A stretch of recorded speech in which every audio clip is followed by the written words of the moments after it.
Hello student. Welcome to my channel target political science. Student, हमारी जो one-liner की श्रृंखला चल रही है ये उसका 5वां भाग है। और आपको बता दें, अगर आप किसी भी कॉम्पिटेटिव एग्जाम की अगर तैयारी कर रहे हैं तो इसके लिए जो सीरीज़ चल रही है वो बहुत इंपॉर्टेंट है। अगर आपने आगे का भाग ना देखा हो तो उसे देख लीजिए। और आपको बता दें, अगर आप LT ग्रेड, TGT, PGT और GIC प्रवक्ता का और NET JRF की तैयारी अगर पॉलिटिकल साइंस से कर रहे हैं तो आप इस चैनल से जुड़ जाइए और इसे सब्सक्राइब कर लीजिए। चलिए फ्रेंड्स, हम अपनी क्लास शुरू करते हैं। पहला राष्ट्रपति का जो निर्वाचन है उसकी व्याख्या जो की गई है वह अनुच्छेद 54 में की गई है। अच्छा, राष्ट्रपति के बारे में थोड़ा जान लेते हैं। कि जो राष्ट्रपति है वह संघीय कार्यपालिका का प्रमुख होता है। अच्छा, संघीय कार्यपालिका जो होती है उसमें देखिए राष्ट्रपति होते हैं, उपराष्ट्रपति होते हैं और प्रधानमंत्री और मंत्रिमंडल जो होता है वह शामिल होता है संघीय कार्यपालिका में। और उसका जो प्रमुख होता है वह राष्ट्रपति होता है। राष्ट्रपति जो होता है कार्यपालिका का नाम मात्र का प्रमुख होता है, नाम मात्र का होता है, वास्तविक शक्ति नहीं होती उसमें, क्योंकि उसकी शक्ति का प्रयोग जो करता है वास्तविक प्रधानमंत्री करते हैं। और जो ये प्रधान राष्ट्रपति है उनका जो अनुच्छेद है, देखिए जो अनुच्छेद 52 है उसके अंतर्गत ये निहित है कि भारत का एक राष्ट्रपति होगा। ठीक, और अनुच्छेद 53(1) जो है उसके अनुसार जो है कि संघ की कार्यपालिका शक्ति जो है राष्ट्रपति में निहित है और वह इसका प्रयोग स्वयं एवं अपने अधीनस्थ अधिकारियों के द्वारा करता है। ठीक है, उसके बाद देखिए राष्ट्रपति का निर्वाचन है अनुच्छेद 54 में। और राष्ट्रपति के निर्वाचन की रीति जो है वह है अनुच्छेद 55 में। और एक देखिए अनुच्छेद 58 भी है राष्ट्रपति से संबंधित, इसमें राष्ट्रपति की योग्यताओं का वर्णन है अनुच्छेद 58 में। उसके बाद राष्ट्रपति द्वारा शपथ या प्रतिज्ञान जो होता है उसका वर्णन है अनुच्छेद 60 में। नेक्स्ट है अध्यादेश प्रख्यापित करने की राष्ट्रपति की शक्ति है अनुच्छेद 123 में। अनुच्छेद 123 में अध्यादेश की व्याख्या की गई है राष्ट्रपति के। और फिर राष्ट्रपति पर महाभियोग जो चलाया जाता है उसका वर्णन है अनुच्छेद 61 में। ठीक है, नेक्स्ट देख लीजिए। राष्ट्रपति द्वारा राज्यसभा के लिए मनोनीत किए जा सकते हैं तो 12 सदस्यों को राष्ट्रपति क्या है मनोनीत कर सकता है। उसके बाद है वह जिसे भंग नहीं किया जा सकता पर समाप्त किया जा सकता है तो विधान परिषद को भंग नहीं किया जा सकता बस से समाप्त किया जा सकता है। और राष्ट्रपति के निर्वाचन मंडल में देखिए कौन कौन शामिल होते हैं। राष्ट्रपति के निर्वाचन मंडल में होते हैं दोनों सदनों के निर्वाचित सदस्य और सभी विधानसभाओं के निर्वाचित सदस्य एवं दिल्ली और पुदुचेरी विधानसभाओं के निर्वाचित सदस्य शामिल होते हैं राष्ट्रपति के निर्वाचन मंडल में। नेक्स्ट है राष्ट्रपति का चुनाव संचालित किया जाता है। तो राष्ट्रपति का जो चुनाव संचालित किया जाता है वह भारत के निर्वाचन आयोग द्वारा। और राष्ट्रपति बनने के लिए आवश्यक उम्र जो है वह है 35 ईयर्स। राष्ट्रपति के उम्मीदवार के लिए आवश्यक नहीं है कि वह पढ़ा लिखा हो या उसकी योग्यता में इसका वर्णन नहीं किया गया है। एक सांसद अथवा विधानसभा का सदस्य राष्ट्रपति निर्वाचित हो सकता है। मतलब एक जो सदस्य है वह सांसद है अगर विधानसभा का या सांसद है तो वह राष्ट्रपति के लिए निर्वाचित हो सकता है। बट उससे क्या आप करना होगा कि वह जब निर्वाचित हो जाए उसके तुरंत उपरांत उसे अपनी सदस्यता छोड़नी पड़ती है। जो सांसद है उसकी सदस्यता छोड़नी पड़ती है तब वह राष्ट्रपति होता है। फिर भारत के राष्ट्रपति की अनुपस्थिति में यदि उपराष्ट्रपति उपलब्ध नहीं है तो राष्ट्रपति की तरह कार्य कर सकता है तो भारत के प्रधान न्यायाधीश जो भारत के मुख्य न्यायाधीश होते हैं, अगर राष्ट्रपति की जगह उपराष्ट्रपति जो कार्य करता है, अगर उपराष्ट्रपति उपलब्ध ना हो तो मुख्य न्यायाधीश उसकी जगह कार्य करते हैं। भारत के राष्ट्रपति को कार्य अवधि की समाप्ति से पूर्व भी पद से हटाया जा सकता है। तो किसके द्वारा? महाभियोग के द्वारा, जिसकी व्याख्या की गई है अनुच्छेद 61 में।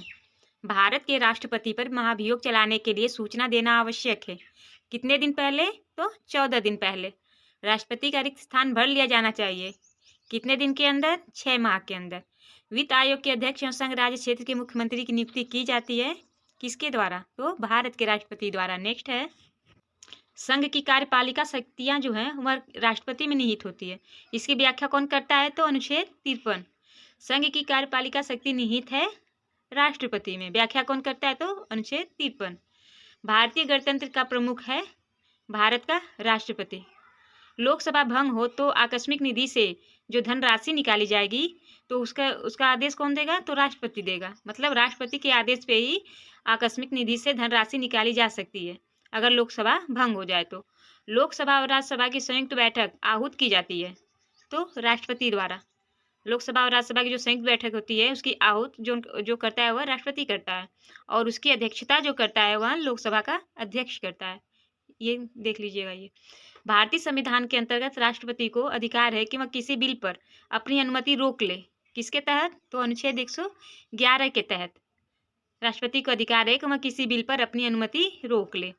किसी भौगोलिक क्षेत्र को अनुसूचित क्षेत्र घोषित करने का संवैधानिक अधिकार जो है वह राष्ट्रपति को है। नेक्स्ट है, विधि के प्रश्न पर भारतीय सर्वोच्च न्यायालय से परामर्श लेने का अधिकार है राष्ट्रपति को। भारत के राष्ट्रपति की शक्तियों के बारे में सही कथन नहीं है, मतलब शक्तियों के बारे में सही कथन नहीं है, तो राष्ट्रपति को सर्वोच्च न्यायालय के परामर्श को स्वीकार करना चाहिए। यह कथन सही नहीं है, क्योंकि राष्ट्रपति उसे मानने के लिए बाध्य नहीं है सर्वोच्च न्यायालय के परामर्श को। भारत के महान्यायवादी, नियंत्रक एवं महालेखा परीक्षक एवं राज्य के राज्यपाल की नियुक्ति करते हैं, तो भारत के राष्ट्रपति किसकी नियुक्ति करते हैं? भारत के महान्यायवादी, नियंत्रक एवं महालेखा परीक्षक एवं राज्य के राज्यपालों की नियुक्ति। भारत का राष्ट्रपति राष्ट्रीय आपात की घोषणा कर सकता है यदि खतरा है बाहरी आक्रमण का एवं सशस्त्र विद्रोह का। अगर खतरा होता है तो राष्ट्रपति जो है वह राष्ट्रीय आपात की घोषणा कर सकता है। आंतरिक अशांति से के कारण अब ये राष्ट्रीय आपात नहीं लगता, तो बाहरी आक्रमण एवं सशस्त्र विद्रोह का अगर खतरा है तो राष्ट्रपति क्या करता है? राष्ट्रीय आपात लगा देता है। संविधान असाधारण परिस्थितियों में राष्ट्रपति को राज्यपाल की कृत्यों के निर्वहन हेतु उपबंध करता है। तो अनुच्छेद 160 के तहत जो है संविधान असाधारण परिस्थितियों में, मतलब असाधारण परिस्थितियों में राष्ट्रपति को राज्यपाल के कृत्यों के निर्वहन हेतु उपबंध कर सकता है। वह संवैधानिक विशेषाधिकार जो राष्ट्रपति का नहीं है सो है वित्तीय बिल को पुनर्विचार हेतु लौटाना। यह जो विशेषाधिकार है वह राष्ट्रपति को नहीं है, क्योंकि जो वित्तीय बिल होता है वह लोकसभा उसके लिए वह राष्ट्रपति के विचारों के मानने के लिए बाध्य नहीं होती है। भारत के राष्ट्रपति को अध्यादेश जारी करने की शक्ति प्रदान करता है अनुच्छेद 123। अध्यादेश किसमें है? तो अनुच्छेद 123 में। राष्ट्रपति को अध्यादेश निर्गत करने की शक्ति प्रेरित है भारत सरकार अधिनियम 1935 के तहत। राष्ट्रपति की क्षमा आदि की शक्ति है एक न्यायिक शक्ति।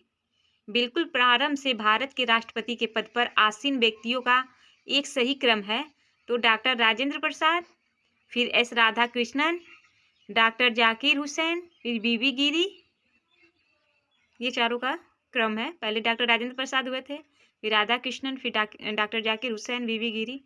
और सर्वसम्मति से निर्वाचित भारत के राष्ट्रपति थे एन संजीव रेड्डी। एन संजीव रेड्डी जो थे वह सर्वसम्मति से निर्वाचित भारत के राष्ट्रपति थे।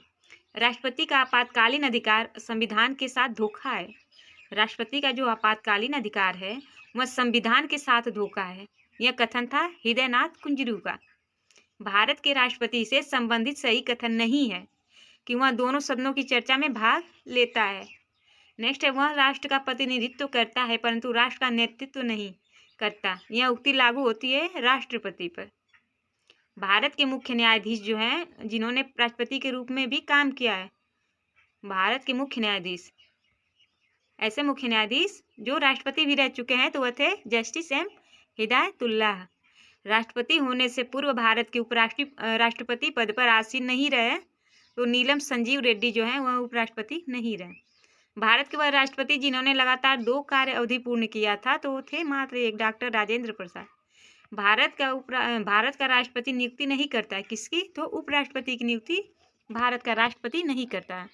संसद सदस्य की अयोग्यता के प्रश्न पर निर्णय लेते समय राष्ट्रपति कार्य करेगा तो वह चुनाव आयोग के विचारानुसार ही कार्य करेगा। प्रशासकीय प्राधिकरण अधिनियम 1985 के अंतर्गत राज्य जो है प्रशासकीय प्राधिकरण का गठन कर सकता है तो संसद के द्वारा। भारत के नियंत्रक एवं महालेखा परीक्षक संघ की लेखा संबंधी प्रतिवेदनों का सर्वप्रथम प्रस्तुत किया जाता है भारत के राष्ट्रपति को। जो भारत के नियंत्रक एवं महालेखा परीक्षक हैं उनके संघ के लेखों संबंधी जो प्रतिवेदन होते हैं वह पहले राष्ट्रपति के समक्ष प्रस्तुत होता है। भारत के संविधान के अधीन भारत के राष्ट्रपति को अध्यादेश जारी करने की शक्ति प्राप्त है तो अनुच्छेद 123 के तहत। नेक्स्ट है, उपराष्ट्रपति का चुनाव होता है तो उपराष्ट्रपति का चुनाव अप्रत्यक्ष होता है। ठीक, अच्छा उपराष्ट्रपति के बारे में जान लेते हैं। ये जो उपराष्ट्रपति होते हैं, यह जो पद होता है उपराष्ट्रपति का वह दूसरा सर्वोच्च पद होता है। और अमेरिका के उपराष्ट्रपति की तर्ज पर भी भारतीय संविधान में उपराष्ट्रपति का पद जो है वह लाया गया है। और अनुच्छेद 63 के अनुसार भारत का एक उपराष्ट्रपति होगा। उसकी व्याख्या जो की गई कि भारत का एक राष्ट्रपति होगा वह अनुच्छेद 63 में। इनका निर्वाचन जो होता है अनुच्छेद 66 के अनुसार। इनके निर्वाचन संबंधित जो व्याख्या की गई है वह अनुच्छेद जो है 66 में है कि उपराष्ट्रपति को संसद के दोनों सदनों के निर्वाचित और मनोनीत सदस्यों के निर्वाचक मंडल द्वारा चुना जाता है। राष्ट्रपति में कौन था? केवल निर्वाचित सदस्य थे, लेकिन उपराष्ट्रपति में निर्वाचित और मनोनीत सदस्य जो हैं वो दोनों भाग लेते हैं, केवल संसद के यानी लोकसभा और राज्यसभा के। इसमें विधानसभाओं के सदस्य नहीं होते हैं। चलिए ठीक है, देख लेते हैं। उपराष्ट्रपति का जो चुनाव होता है वह अप्रत्यक्ष होता है। भारत के उपराष्ट्रपति का निर्वाचन करता है तो लोकसभा के सदस्य एवं राज्यसभा के सदस्य जो निर्वाचित एवं मनोनीत सभी सदस्य होते हैं। भारत के उपराष्ट्रपति का निर्वाचन होता है तो केवल लोकसभा के सदस्यों द्वारा, केवल राज्यसभा के सदस्यों द्वारा, दोनों के द्वारा। भारत के उपराष्ट्रपति को पदच्युत करने का संकल्प प्रस्तावित किया जा सकता है तो केवल राज्यसभा में। अगर उपराष्ट्रपति को हटाने का जो संकल्प प्रस्तावित किया जाता है वह केवल राज्यसभा में दिया जा सकता है। राज्यसभा का अध्यक्ष होता है तो भारत के उपराष्ट्रपति पदेन अध्यक्ष होते हैं।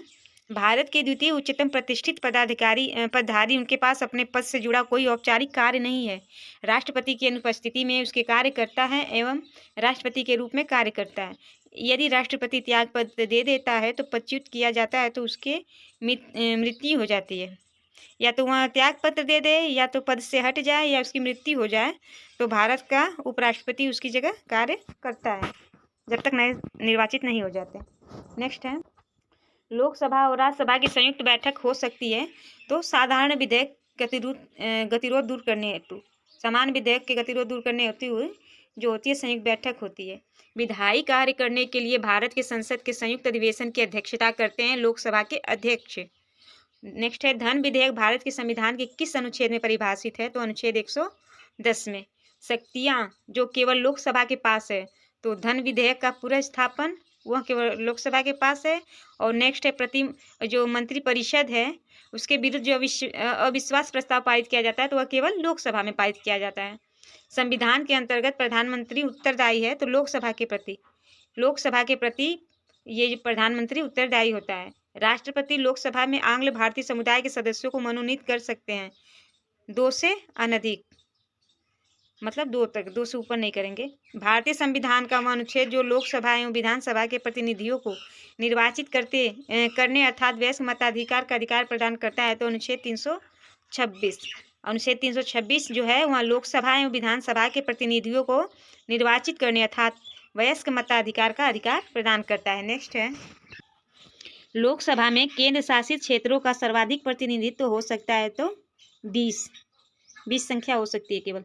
मंत्रिपरिषद सामूहिक रूप से उत्तरदायी होगी लोकसभा के प्रति। लोकसभा में अविश्वास प्रस्ताव प्रस्तुत करने के लिए सदस्यों की सहमति की आवश्यकता होती है तो 50 सदस्य की। लोकसभा के 2 सदस्य निर्वाचित किए जाते हैं तो त्रिपुरा से। धन विधेयक पूरा स्थापित किया जाता है लोकसभा में। लोकसभा की बैठक समाप्त की जाती है स्थगन द्वारा, सत्रावसान द्वारा एवं विघटन द्वारा। लोकसभा के सत्र का अवसान करने के लिए प्राधिकृत है तो राष्ट्रपति। लोकसभा में किसी विधेयक पर आम बहस होती है द्वितीय वाचन के समय। और डिलिमिटेशन के बाद यूपी में निर्वाचकों की संख्या के अनुसार सबसे बड़ा लोकसभा सांसद क्षेत्र है उन्नाव।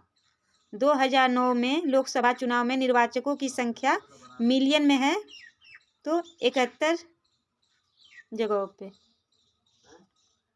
लोकसभा राज्यसभा में प्रतिनिधित्व सबसे अधिक है तो उत्तर प्रदेश में। संसद के दोनों सदनों के संयुक्त बैठक की अध्यक्षता करेंगे लोकसभा का अध्यक्ष रहता है। प्रोटेम स्पीकर का कर्तव्य होता है कि सदस्यों को शपथ दिलाए। लोकसभा अध्यक्ष को उसके कार्यकाल की समाप्ति के पूर्व पद से हटाया जा सकता है यदि लोकसभा इस आशय का प्रस्ताव पारित कर दे तब।